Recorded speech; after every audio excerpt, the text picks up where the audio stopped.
All right, guys. Let's talk Tyrese Maxey and James Harden. From what I see is James Harden is letting Tyrese Maxey score because he know he can score. He been watching Tyrese Maxey before he got to the Philadelphia 76ers. James, I'll give him this. I think he learned from Chris Paul. You see how Chris Paul uses Devin Booker. Devin Booker can catch and shoot. He let Devin Booker play on ball, off ball, whatever. The difference between James Harden and Chris Paul is Chris Paul can play on ball and off ball as well. That's the only difference. But James Harden, he can't play off ball. So when I do give him credit about letting Tyrese Maxey go out there and catch and shoot, dunk, layup, all that, floaters, I see that Tyrese Maxey took some James Harden moves, as well as Tobias Harris. I think this is going to be a great duo, even though they got big man Joel Embiid down there. That's just great, but I'm just noticing that James Harden took Chris Paul's moves by letting Chris Paul,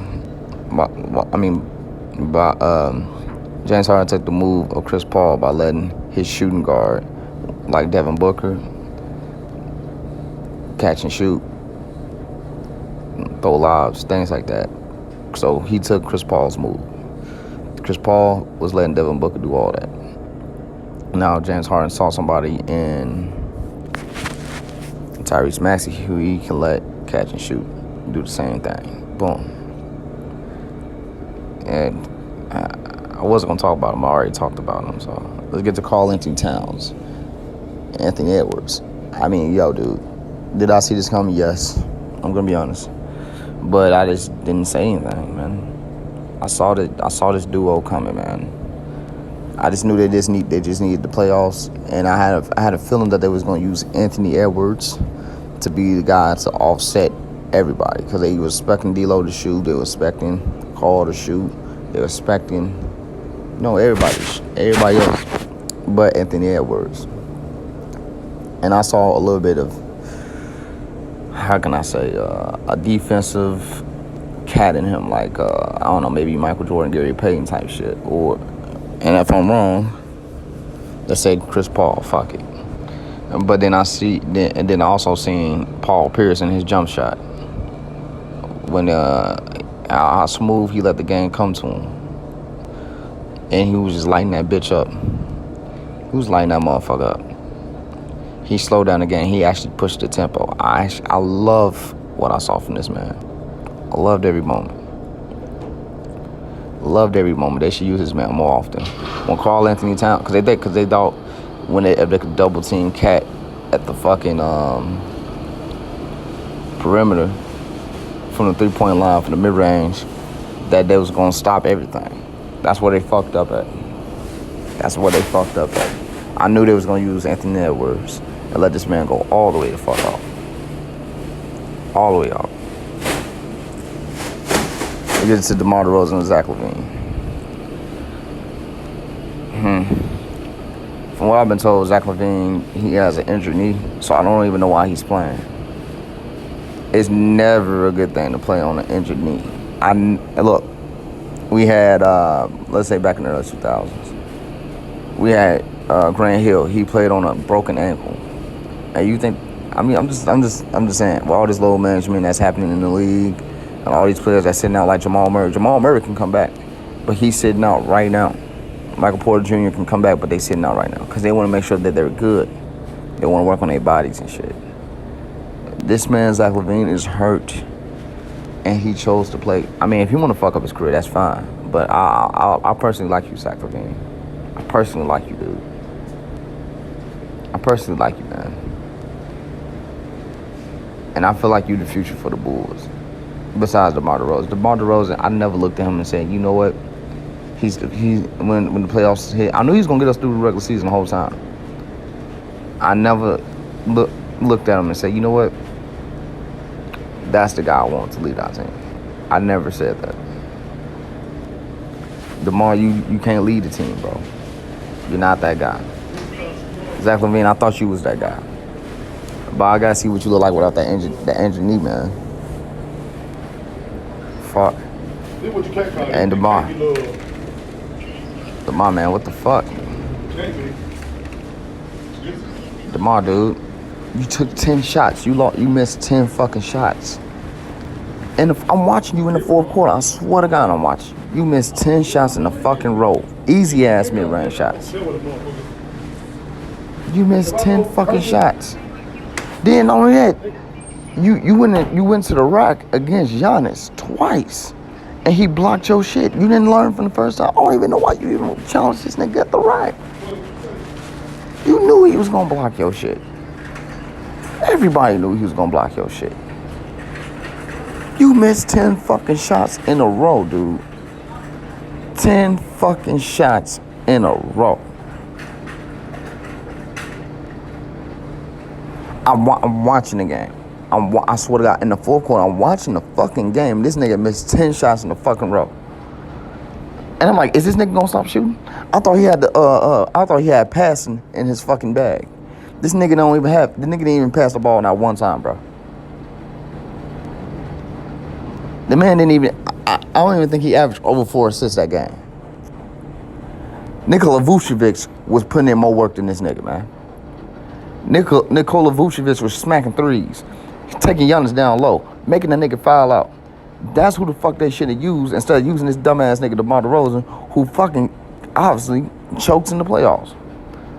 DeMar, you should have had easy shots. You have to utilize the center. You're not Michael Jordan. You're not Kobe Bryant. I don't give a fuck what you think you is. You're not that dude, bro. You're not that dude. You are simply not that dude. You should be there for rebounding, assists, and steals, blocks. You should be the nigga that be getting dirty in the fucking playoffs since we ain't got Lonzo Ball. You need to become more of an off-ball player. Stop trying to be on-ball, dude. Like, Lonzo Ball should have been averaging 10 assists this fucking season. Talking about he was excited to play with Lonzo Ball because you think he a pushover, bro. I get it. Alex Caruso and Lonzo Ball, it was getting dirty for us. It was getting dirty. This team need like a Ben Simmons as a passer, and somebody get dirty, or they need somebody like a goddamn Draymond. Fuck Ben Simmons. This is good. We need a Draymond, bro. If Draymond ever hit free agency, we need Draymond on the Bulls as a tough guy. Cause if Patrick Williams can't do it for us, then it's whatever. But we got Lonzo. But I like Lonzo a lot. I like Lonzo. But ain't no way in hell if I'm Lonzo, I'm letting DeMar DeRozan come in and average more assists than me. I get it. Lonzo can play off ball. Zach LaVine can play off ball. Alex Caruso can play some off ball. But I'm just saying, bro. You have to have structure on this team. And from what I seen, when Lonzo went down and he couldn't catch and shoot for these people no more, there was no structure. Look, Lonzo should be out here being Chris Paul. And Zach LaVine, DeMar DeRozan should be Devin Booker. No, fuck that. They should be Devin Booker. Chris Paul, he runs his team. Lonzo should be setting up Vucevic and setting up Zach LaVine and setting up DeMar DeRozan. And then when Lonzo goes to the bench, then that's when they should have the ball in their hands trying to score. All right, DeMar, if you don't have it going, we got other shooters like Kobe White. Kobe White was getting us back in the game, and Vucevic. Right, we got all this fucking talent. And then we had a Sekou Doumbouya or some shit like that. He's another point guard off our bench, and he's 6'6" and he can shoot. We should have had that boy. We should have had him shooting out there. We should have them two shooting out there. They should set your ass down if you ain't gonna play no fucking defense. I don't know what's up with our coach, because I guess he's pussy. I know he's pussy. He's not like the Boston Celtics coach. He's not gonna call him out. I know he's pussy. He's not like goddamn. He ain't like none of the black coaches. He ain't nothing like Eric Spoelstra. He's nothing like goddamn Monty Williams. Because when Chris Paul started acting up, Monty Williams sat his ass in last year's playoffs against the Lakers and put Cameron Payne in. Oh yeah, coaching matters. Coaching matters. And obviously, you know, the nigga didn't have enough nerve to sit down DeMar DeRozan for the rest of the game. Giannis was having a good game when they said Giannis, and he only had 5 fouls. They could at least let him get that 6. When the Milwaukee Bucks were struggling, they passed the ball to Brook Lopez, and he was out there making buckets. They passed the ball to Bobby Portis, somebody who can actually shoot. Then when Drew Holiday lit it up in the fourth quarter because everybody had their attention on other players. You know what I'm saying? That's why this team is going to lose in the first round, because they don't want to use their big man. We have a big man who can actually ball with the best of them. He can ball with the best of them. Vucevic can ball with the best of them. He can shoot. He has a credible outside game. I was watching this dude catch and shoot. He don't even need to have the ball. He doesn't need to run around, dribble 5-15 times with the ball.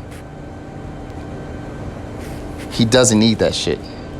So he can post up, catch and shoot, spot up, all that shit. What else do you need? He can pass. He can rebound. He might not be the best defensive cat, but his offense outweighs whatever he can do on the defense end. Well, we got all these other players on the team for, and y'all worry about this one dude playing defense. Dude, we have a whole squad. This team is actually a championship squad. People trying to say, "No, this team is just a first round egg." No, it's a championship squad. We don't have a championship coach. We have a coach and we have a player in DeMar DeRozan who can get us through the regular season. How about that? Eat them apples.